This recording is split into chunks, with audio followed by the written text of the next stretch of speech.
തമിഴക രാഷ്ട്രീയത്തിൽ ഒരു കൊടുങ്കാറ്റ് പോലെയായിരുന്നു വിജയ് എന്ന സിനിമാ താരത്തിന്റെ രാഷ്ട്രീയ പ്രവേശം. DMK, AIDMK പോലുള്ള വൻമരങ്ങൾ ആ കൊടുങ്കാറ്റിൽ കടപുഴകി. വിജയുടെ തമിഴക വെട്രിക്കഴകം സംസ്ഥാന നിയമസഭാ തെരഞ്ഞെടുപ്പിൽ ഏറ്റവും വലിയ ഒറ്റക്കക്ഷിയായി. മുൻ മുഖ്യമന്ത്രിയായ സ്റ്റാലിൻ പരാജയത്തിന്റെ കൈക്കുന്നിൽ കുറിച്ചു. DMKയ്ക്കൊപ്പം ശക്തമായി നിലയുറപ്പിച്ച കോൺഗ്രസ് മറുകണ്ഠം ചാടി. AIDMKയിൽ നിന്ന് MLA മാർ മറുപക്ഷത്തെത്തി. പ്രതിപക്ഷ നേതാവ് ഉദയനിധി സ്റ്റാലിൻ വിജയ്ക്കെതിരെ അരയും തലയും മുറുക്കി ഇറങ്ങി. നിയമസഭയ്ക്ക് അകത്തും പുറത്തും ബജറ്റ് ഉൾപ്പെടെ അണ്ണൻ ബ്രാൻഡ് കൊണ്ടുവന്ന വിജയ് സിനിമാറ്റിക്കായി തന്നെയാണ് എല്ലാ എതിർകക്ഷികളെയും നേരിടുന്നത്. പക്ഷേ ഒരിടത്ത് വിജയ്ക്ക് നിരന്തരം വിമർശനങ്ങൾ നേരിടുന്നു. നിയമനങ്ങൾ. സിനിമാ ജീവിതത്തിൽ വിജയോട് ചേർന്ന് നിന്നവർക്ക് സർക്കാർ പദവികളും ചുമതലകളും നൽകുന്നതാണ് ഇപ്പോൾ TVK ട്രെൻഡ്.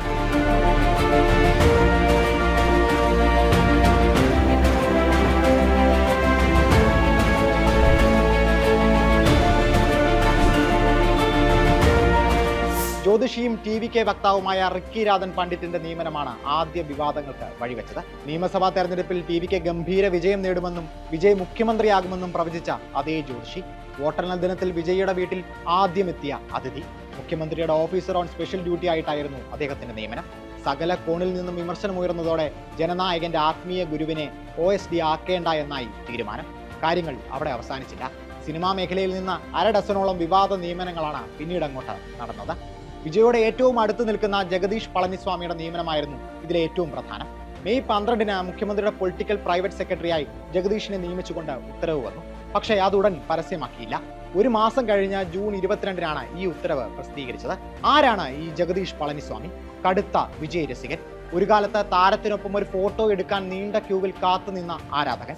ഹാസ്യ നടനും പ്രഭാഷകനുമായ ഈറോഡ് മഹേഷിനൊപ്പമാണ് ജഗദീഷ് ആദ്യം പ്രവർത്തിച്ചിരുന്നത്.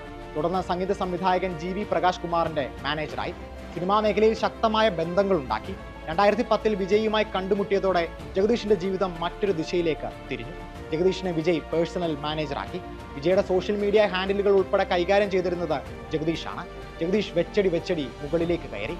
തെന്നിന്ത്യയിലെ പ്രമുഖ അഭിനേതാക്കളുടെയും സംവിധായകരുടെയും കോൾ ഷീറ്റുകൾ ഉൾപ്പെടെ നിയന്ത്രിക്കുന്ന ദ റൗട്ട് എന്നൊരു സെലിബ്രിറ്റി മാനേജ്മെന്റ് കമ്പനി ആരംഭിച്ചു.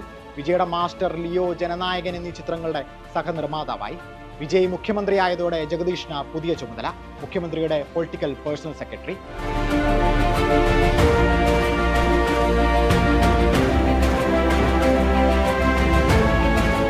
വിവാദങ്ങൾക്ക് കാരണമായ മറ്റൊരു നിയമനം നിർമ്മാതാവ് വെങ്കട്ട് K. നാരായണയുടേതാണ്.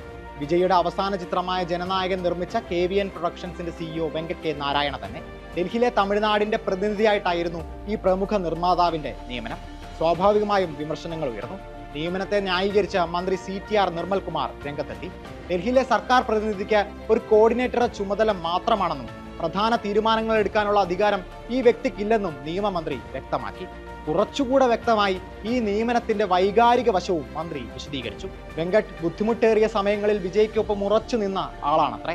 മുൻപ് പേരിന് മാത്രം ഉണ്ടായിരുന്നൊരു പദവി ഇപ്പോൾ മുഖ്യമന്ത്രിക്ക് വിശ്വാസമുള്ള ഒരാളെ ഏൽപ്പിച്ചിരിക്കുകയാണെന്നും അദ്ദേഹം പറഞ്ഞു.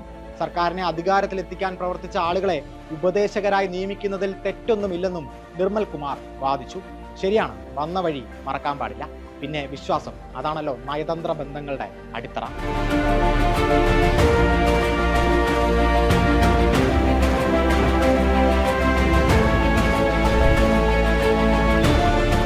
ഡൽഹിയിലെ കാര്യം അവിടെ നിൽക്കട്ടെ.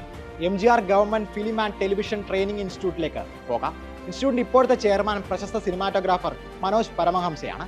ഇദ്ദേഹത്തിന്റെ ഫ്രെയിമുകൾ നമ്മൾ മലയാളികൾക്ക് പരിചിതമാണ്. ലിജോ ജോസ് പല്ലിശ്ശേരിയുടെ ആദ്യ ചിത്രം നായകനും V. ഉണ്ണികൃഷ്ണൻ ചിത്രം വില്ലനും ഒക്കെ വേണ്ടി ക്യാമറ ചലിപ്പിച്ചത് ഇദ്ദേഹമാണ്. ഒരു സിനിമാറ്റോഗ്രാഫർ ഫിലിം ഇൻസ്റ്റിറ്റ്യൂട്ടിന്റെ ചെയർമാൻ ആകുന്നതിൽ എന്താണ് പ്രശ്നം എന്നല്ലേ?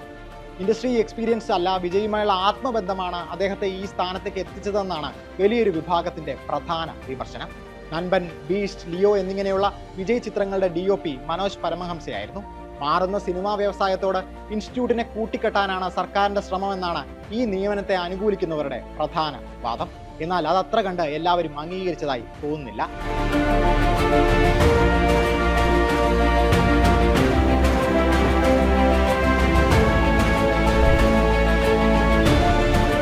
ഇനി ഈ നിയമന പരമ്പരയിലെ ലേറ്റസ്റ്റ് വിവാദത്തിലേക്ക് വരാം. നിർമ്മാതാവ് അർച്ചന കൽപ്പാത്തിയുടെയും ഗായകൻ വേൽമുരുകന്റെയും നിയമനമാണ് ഇപ്പോൾ വലിയ കോളിളക്കങ്ങൾ സൃഷ്ടിച്ചിരിക്കുന്നത്.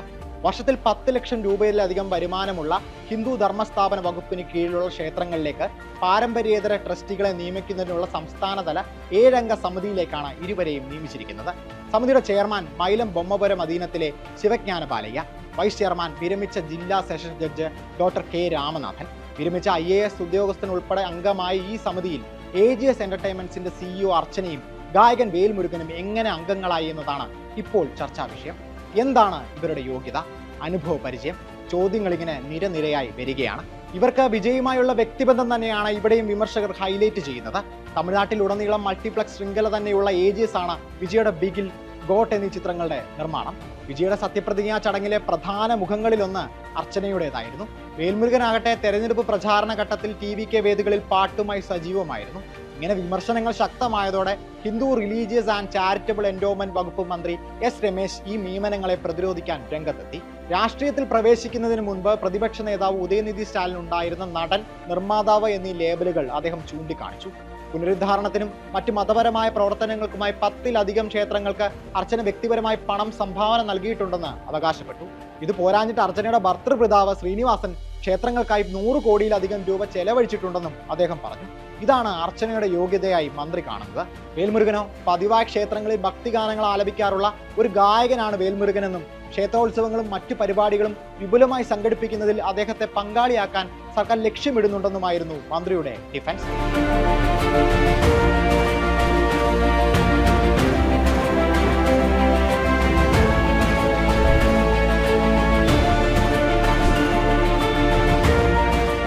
നിയമനങ്ങളൊന്നും നിയമപരമല്ല എന്ന് പറയാൻ സാധിക്കില്ല.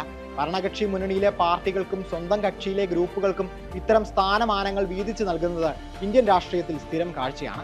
തമിഴക രാഷ്ട്രീയത്തിൽ TVK എന്ന ഏറ്റവും വലിയ ഒറ്റക്കക്ഷിയോട് ഇങ്ങനെ വിലപേശാൻ ആരുമില്ല.